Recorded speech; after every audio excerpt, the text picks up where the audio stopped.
Shalom Bapak Ibu. Belum semua shalom Bapak Ibu. Apa kabar Bapak Ibu? Puji Tuhan ya Bapak Ibu. Kondisi di luar masih hujan Bapak Ibu? Masih ya Bapak Ibu ya. Masih hujan di luar sejak semalam Bapak Ibu ya. Hujan deras, lebat ya. Ya, dan pagi hari ini Bapak Ibu mari siapkan hati kita ya. Saya akan segera masuk dalam firman Tuhan dan pagi hari ini Bapak Ibu saya ingin sharing kepada Bapak Ibu satu topik, satu pelajaran yang saya beri judul, bisa ditampilkan PowerPoint-nya. Oke. Nah ini Bapak Ibu ya. Pagi hari ini saya ingin sharing tentang kuasa dalam kelemahan. Oke. Saya ulang, pagi hari ini saya ingin berbagi tentang kuasa dalam kelemahan. Nah Bapak Ibu saya mau bertanya terlebih dahulu buat kita semua. Kira-kira menurut Bapak Ibu kuasa itu paling sering muncul dalam kekuatan apa dalam kelemahan? Yang benar Bapak Ibu. Di luar sana Bapak Ibu, di luar sana itu yang mesti ditampilkan apa Bapak Ibu? Kekuatan apa kelemahan Bapak Ibu? Ya. Yang di luar sana Bapak Ibu yang lagi viral-viral Bapak Ibu. Senang firman Tuhan yang viral Bapak Ibu? Tuhannya nggak viral. Yang viralkan itu orang yang bikin viral Bapak Ibu ya. Sampai Tuhan nggak viral Bapak Ibu, nggak viral. Yang viral siapa Bapak Ibu? Orangnya apa Tuhannya? Nah Bapak Ibu seringkali dalam kehidupan kita, Bapak Ibu kita mesti tahu bahwa seringkali kekuatan Tuhan itu tidak bekerja paling besar di area kemampuanmu. Kalau Anda pingin tahu, Anda pingin lihat kekuatan Tuhan paling besar bekerja dalam hidupmu, itu dia tidak bekerja paling hebat, paling kuat di area kuatmu. Sebaliknya ini paradoks. Sebaliknya Bapak Ibu, Tuhan justru seringkali menyatakan kuasanya dengan kuat, dengan dahsyat. Justru di area ketidakmampuanmu. Oke? Makanya Bapak Ibu kasih tahu kanan kirinya, bilang gini, hidup itu jangan sombong-sombong, bilang. Ya, bilang lagi, kamu sombong nggak? Biasanya orang sombong sungkan sama orang sombong. Bapak Ibu. Nah mari kita mulai Bapak Ibu pagi hari ini. Kuasa dalam kelemahan, sebutkan sama-sama, ucapkan sama-sama, 2, 3. Mari Bapak Ibu kita lihat. Oke, yang kedua Bapak Ibu, Bapak Ibu lihat. Udah tampil? Oke. Bapak Ibu lihat, coba. Bapak Ibu pilih yang mana, coba. Kita lebih pilih yang mana? Apakah kita lebih sering meminta Tuhan mengangkat masalah kita, atau meminta Tuhan memberikan kekuatan untuk melewatinya? 1 apa 2? 2.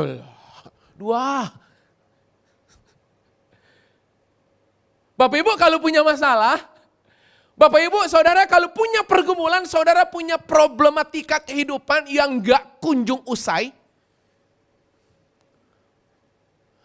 doa Anda yang mana Bapak Ibu? Doa bagian pertama apa doa bagian kedua? Kita lebih sering meminta Tuhan, kalau kita datang sama Tuhan kita berdoa, kita lebih sering minta yang mana? Cuma netizen bagian sana Bapak Ibu. Netizen plus 62 yang mana Bapak Ibu? Seringkali dalam kehidupan kita Bapak Ibu, kita lebih sering yang mana? Minta Tuhan ngangkat masalah kita. Tuhan tolong angkat masalah rumah tanggaku. Tuhan tolong angkat masalah keuanganku. Tuhan tolong angkat problem kehidupanku. Tuhan tolong angkat masalah kesehatanku. Atau Kita berdoa, Tuhan kasih aku kekuatan untuk melewatinya. Anda tahu nggak, buat orang Kristen yang cenderung doanya yang pertama, Anda benar-benar Kristen yang nggak jelas. Kenapa Bapak Ibu? Artinya kalau model doa Anda itu lebih fokus pada yang pertama, Anda Kristen cari untung. Dan saya mau kasih tahu buat Bapak Ibu, dengan lantang saya ngomong dari mimbar ini. Oke? Buat seringkali yang kita terus minta Tuhan angkat masalah, biasanya Bapak Ibu, makin panjang masalahnya. Makin lama masalahnya. Karena yang Tuhan mau seringkali bukan supaya Anda minta Tuhan angkat masalahmu, tapi harusnya mulai hari ini Anda berdoa, Tuhan kasih aku kekuatan supaya masalah yang aku hadapi ini, aku bisa punya kekuatan melewatinya. Itu harusnya jadi doamu hari-hari ini.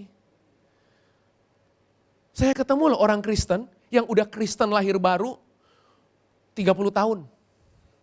Ya, 30 tahun lahir baru, usianya padahal baru 20 tahun. Ya.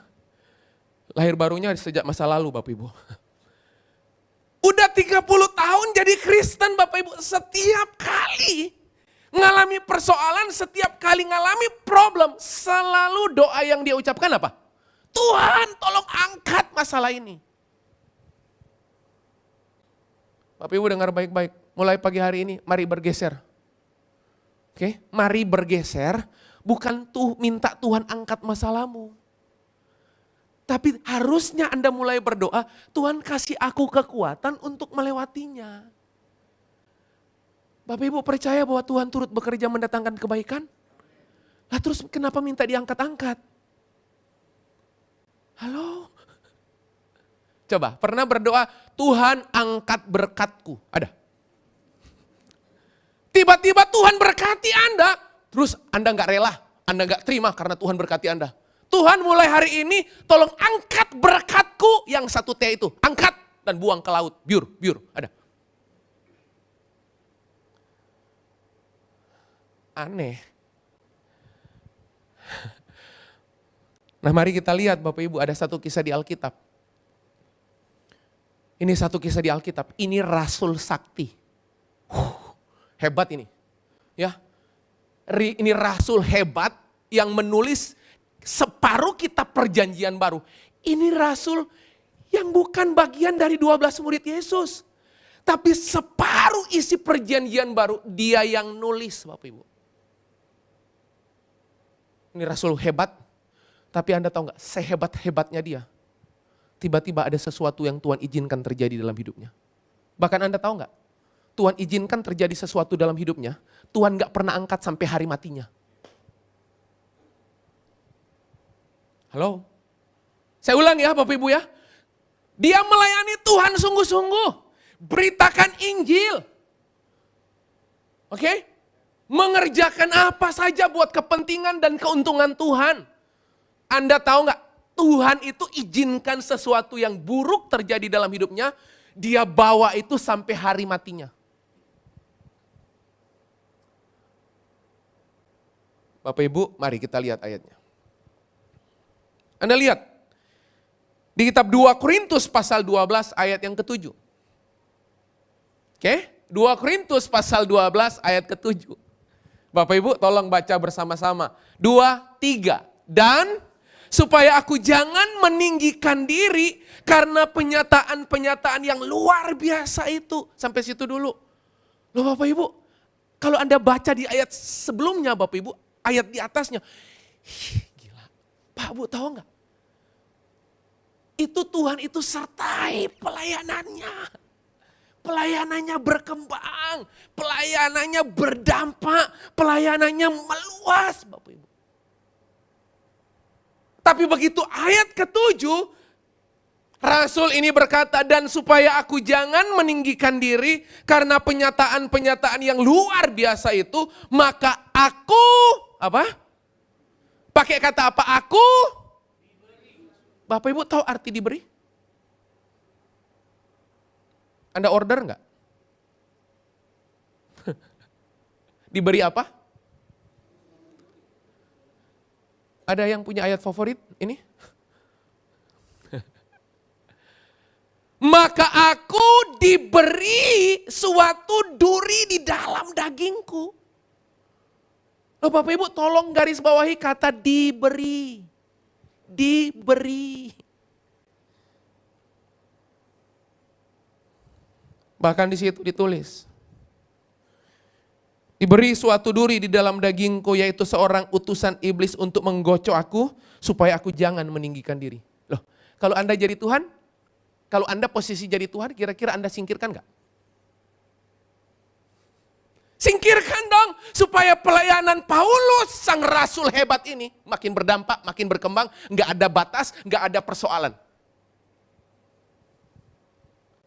Tuhan lakukan itu Bapak Ibu.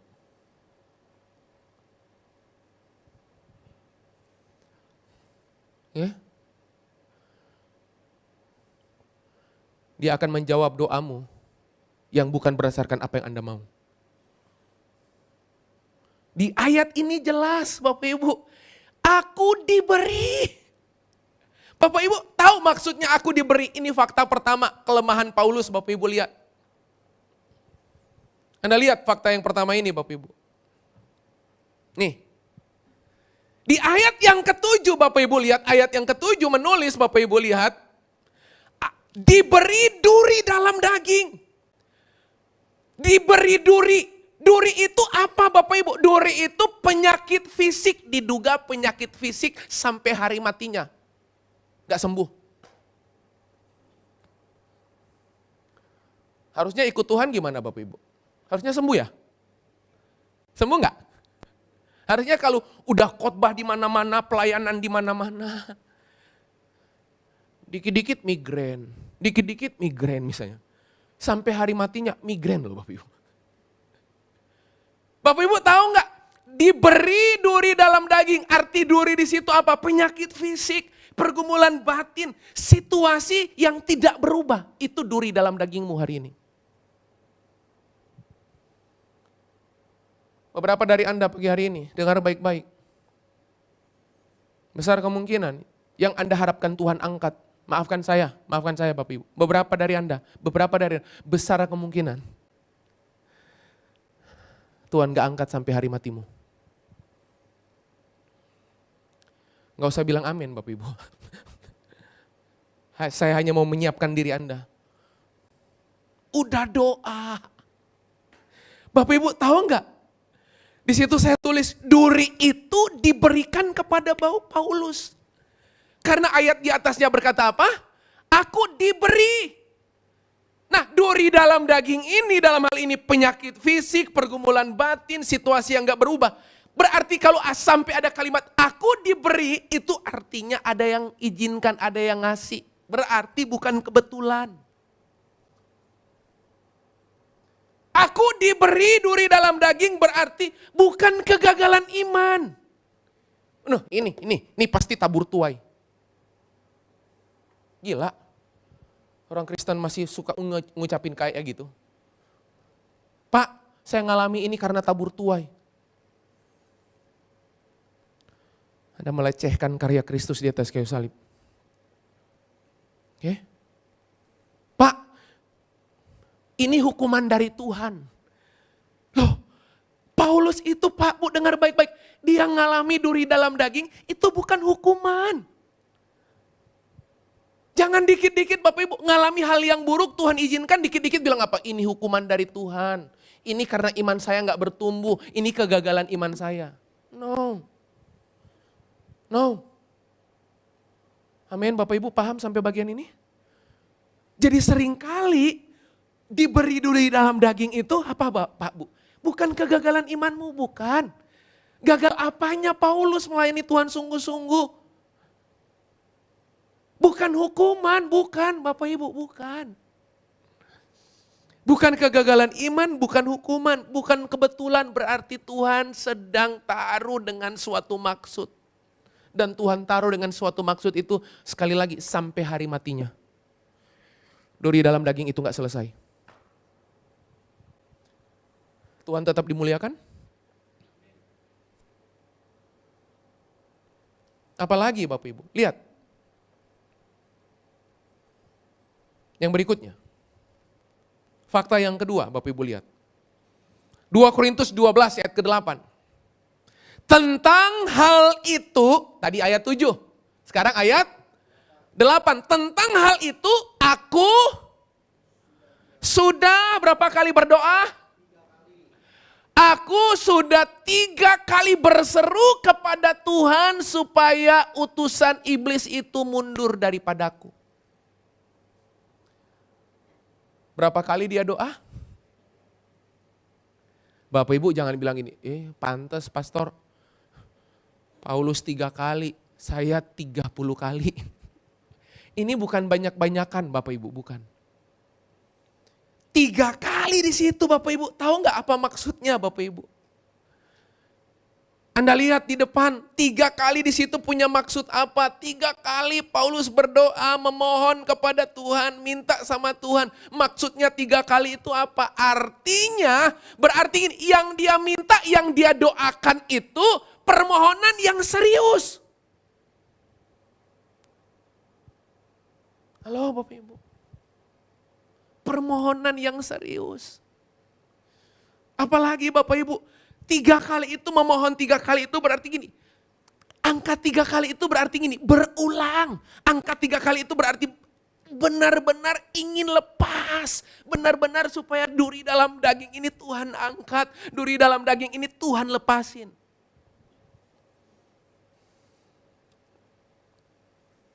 Maafkan saya Bapak Ibu, beberapa yang Anda datang pagi hari ini. Beberapa kelemahan orang tuamu itu sampai hari matinya enggak berubah. Sekalipun dia lahir baru. Beberapa dari Anda, duri dalam daging buat si istri adalah area-area tertentu dalam kehidupanmu dengan rumah tanggamu dengan suamimu. Itu mungkin bagi orang lain bukan duri dalam daging, tapi bagi Anda itu duri dalam daging buat suamimu. Itu sampai hari matinya suamimu, istrimu gak berubah Bapak Ibu.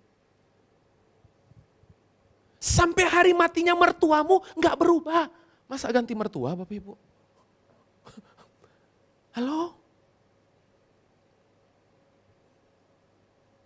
3 kali artinya permohonan yang serius, bersungguh-sungguh benar-benar ingin lepas. Bapak Ibu Anda lihat 2 fakta kelemahan Paulus. Fakta pertama, duri dalam daging. Itu kata yang dipakai di situ diberi loh, diberi. Berarti bukan Anda yang order, bukan Anda yang minta. Tuhan yang izinkan dia kasih. Udah berdoa 3 kali, Tuhan angkat duri dalam daging, Tuhan angkat duri dalam daging. Ternyata gak diangkat-angkat, berarti yang Tuhan minta apa? Berdoa minta kekuatan melewatinya.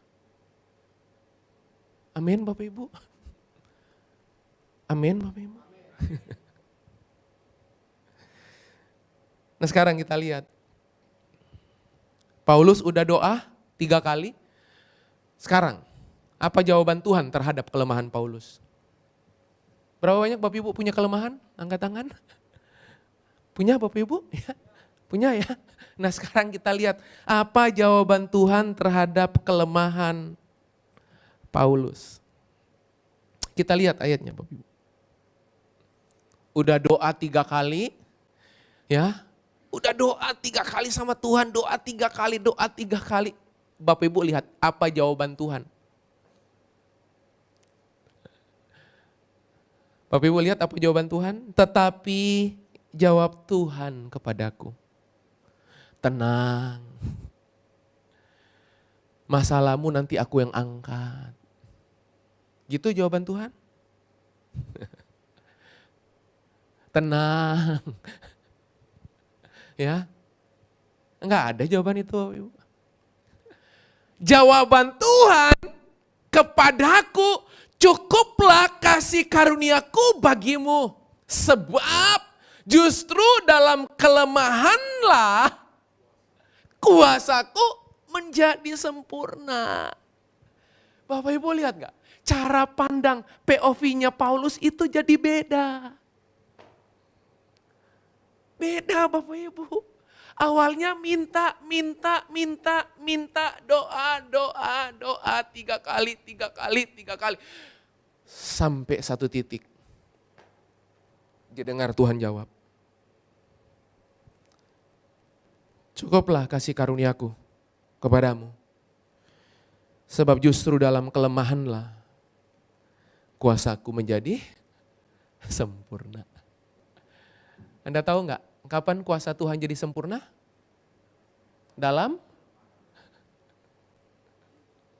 Karena kalau Anda selalu kuat, Tuhan pasti di tong sampah. Halo? Karena kalau Anda selalu merasa mampu kuat, mustahil kok Anda memegang Tuhan, mustahil kok Anda menghadap Tuhan, mustahil kok Anda cari perintah Tuhan, mustahil Bapak Ibu. Cukuplah kasih karuniaku bagimu, sebab justru dalam kelemahanlah kuasaku jadi sempurna. Mari kita lihat Bapak Ibu. Apa maksud dari ayat-ayat ini Bapak Ibu? Saya tulis di situ Bapak Ibu. Tahu arti kata cukuplah. Di ayat itu Bapak Ibu, cukuplah. Tuhan gak bilang aku akan tambahkan sedikit kekuatan lagi. Aku akan tambahkan ya. Enggak. Udah menggas-menggos Bapak Ibu. Udah gak kuat Tuhan. Cukuplah. Harusnya tambahkan. Jadi waktu Anda minta tambah hari ini Tuhan bilang cukup. Anda minta tambah, jawaban Tuhan apa? Cukup. Halo Bapak Ibu. Cukuplah. Jadi Tuhan gak berkata aku akan tambahkan sedikit kekuatan. Enggak. Nah arti kata cukuplah di situ. Tahu gak arti kata cukuplah? Kata cukuplah bahasa aslinya itu artinya 3 itu. Cukuplah artinya apa? Memadai untuk bertahan. Udah cukup. Pasti bisa itu, cukup. Jadi kalau Tuhan bilang cukup, jangan minta lebih.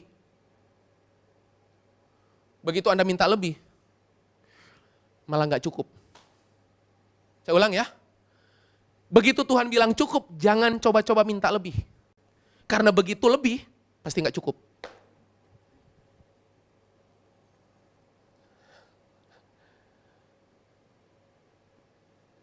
Bapak Ibu ada amin Bapak Ibu. Udah gak ada waktu ganti firman Bapak Ibu.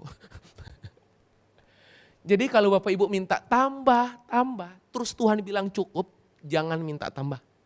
Begitu Tuhan tambahkan, pasti gak cukup.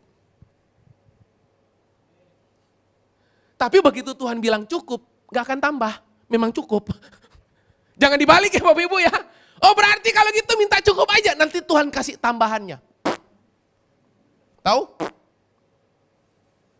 Kristen.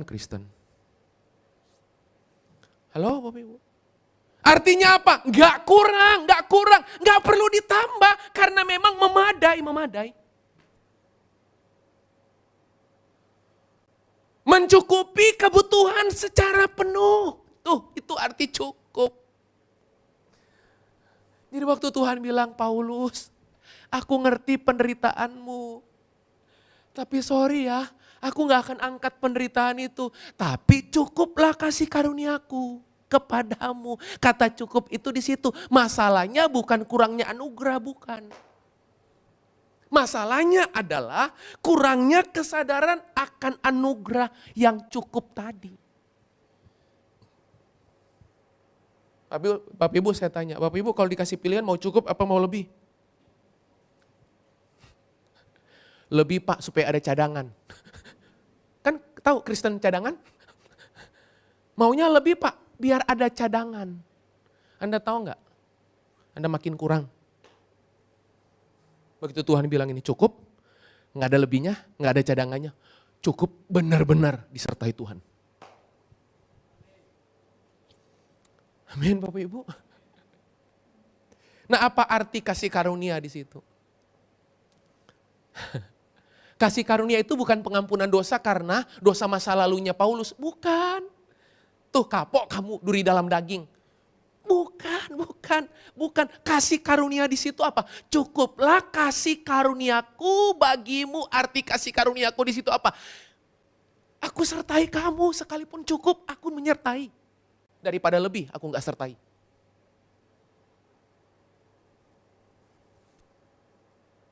Apa arti kasih karunia di situ? Daya tahan rohani untuk menanggung penderitaan itu cukup. Karena ada kasih karunianya. Amin Bapak Ibu. Dari wajah Bapak Ibu di depan sini, Bapak Ibu kalau Bapak Ibu berdiri di sini, ini wajah-wajah pergumulan semua loh Bapak Ibu.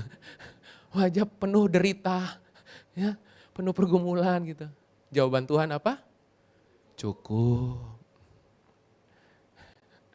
Apalagi Bapak Ibu arti kasih karunia di situ? Kuasa yang menopang dalam tekanan.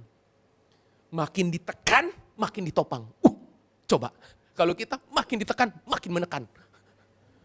Jangan kasih kendor, gas. Kalau ini enggak loh, makin ditekan, apa yang terjadi Pak?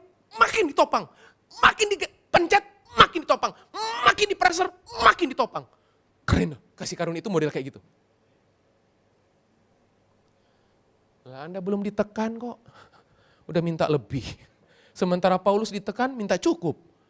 Aneh. Bapak Ibu jangan buat ayat sendiri Bapak Ibu ya. Apalagi kehadiran Kristus dalam deritamu. Dalam penderitaan kasih karunia itu bicara apa? Kehadiran Tuhan. Dalam penderitaanmu kasih karunia itu bicara apa? Kuasa yang menyertai. Kasih karunia itu dalam penderitaan bicara apa? Daya tahan rohani. Kasih karunia dalam penderitaan itu apa? Penyertaan ilahi. Amin Bapak Ibu. Yang berikutnya, Bapak Ibu lihat. Kita baca ayatnya Bapak Ibu, saya bacakan. Oke, cukuplah kasih karuniaku bagimu, koma. Sebab, bayangkan Bapak Ibu datang sama Tuhan. Tuhan, duri dalam daging ini loh. Tuhan, aduh, lelah, capek. Penuh penderitaan, batin lelah.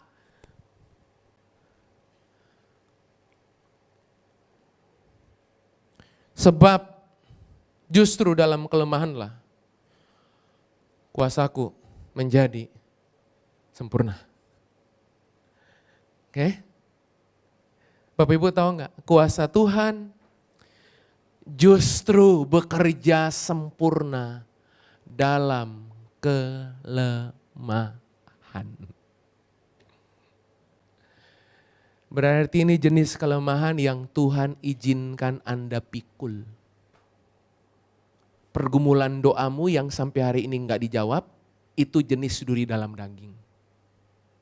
Oke Bapak Ibu, suamimu yang udah didoakan 20 tahun, perubahannya sedikit. Bahkan sampai hari matinya tetap sedikit. Kan gak mungkin ganti suami Bapak Ibu. Tuhan bilang pagi hari ini, cukuplah. Karena kalau Anda minta tambah, pasti suaminya bertambah Bapak Ibu. Halo Bapak Ibu. Pagi hari ini ngapain Bapak Ibu? Akui kelemahan Anda.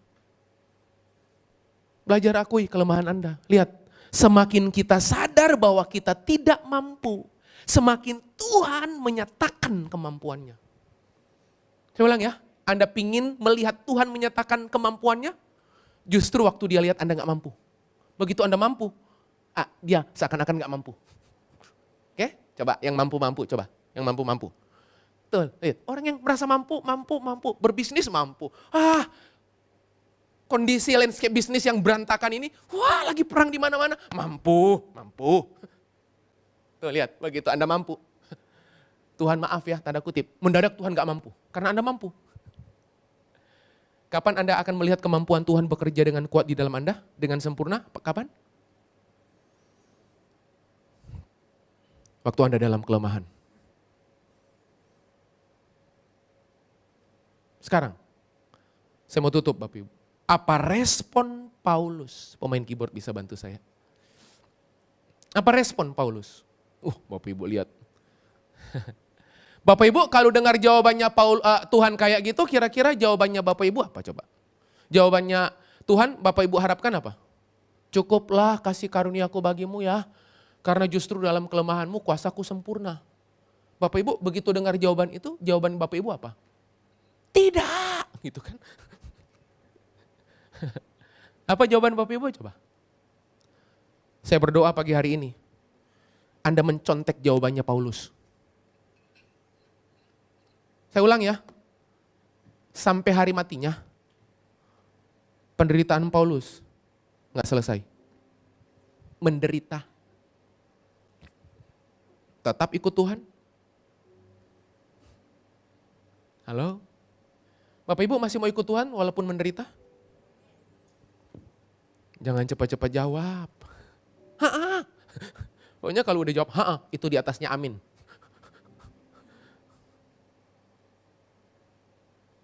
Bapak Ibu tahu nggak? Apa respon Paulus? Setelah dia bolak-balik datang sama Tuhan sampai 3 kali, Tuhan gak kuat loh, gak mampu loh Tuhan. Apa respon Paulus setelah mendengar jawaban Tuhan, cukuplah kasih karuniaku bagimu, justru dalam kelemahanmu kuasaku sempurna. Begitu dengar jawaban itu, aneh. Paulus itu langsung nurut. Aneh, respon Paulus itu langsung mendadak. Nggak kayak respon kita. Anda tahu nggak? Begitu dia udah berdoa 3 kali. Tuhan, aku itu diberi duri dalam daging. Tolong angkat Tuhan. Supaya pelayananku makin berkembang. Supaya pelayananku makin maju. Setelah dia terima jawaban Tuhan, dia udah gak minta diangkat. Dia udah tidak pernah minta lagi berdoa untuk diangkat penderitaannya. Apa responnya? Tuh, sampai saya garis bawahi 2 kata itu yang kita paling gak suka. Sebab itu, dimulai dengan kata sebab itu, berarti ada kaitannya dengan yang di atas kan? Sebab itu terlebih suka. Coba, Anda terlebih suka apa? Coba wajah-wajah yang terlebih suka. Aku terlebih suka bermegah atas duri dalam dagingku. Diakui duri dalam dagingnya. Diakui. Halo? Terlebih suka aku bermegah atas kelemahanku. Supaya, bagus banget, supaya kuasa Kristus turun menaungi aku. Pantas saja kuasa Tuhan itu menjauh dari Anda. Karena Anda masih merasa mampu. Anda masih merasa kuat. Pastor, saya punya pengalaman. Kondisi hari ini mah kecil. Selamat datang. Kebuntuan. Sampai situ ayatnya. Ayat yang 9b terlebih suka. Ayat ke-10. Anda lihat tulisannya. Karena itu. Mirip ya. Di atas sebab itu, di bawah karena. Tahu bedanya sebab itu sama karena itu. Bedanya cuma di sebab dan karena. Artinya sama. Di atas sebab itu, di bawahnya karena. Karena itu aku senang dan rela. Coba. Anda senang dan rela waktu apa? Diberkati pastor.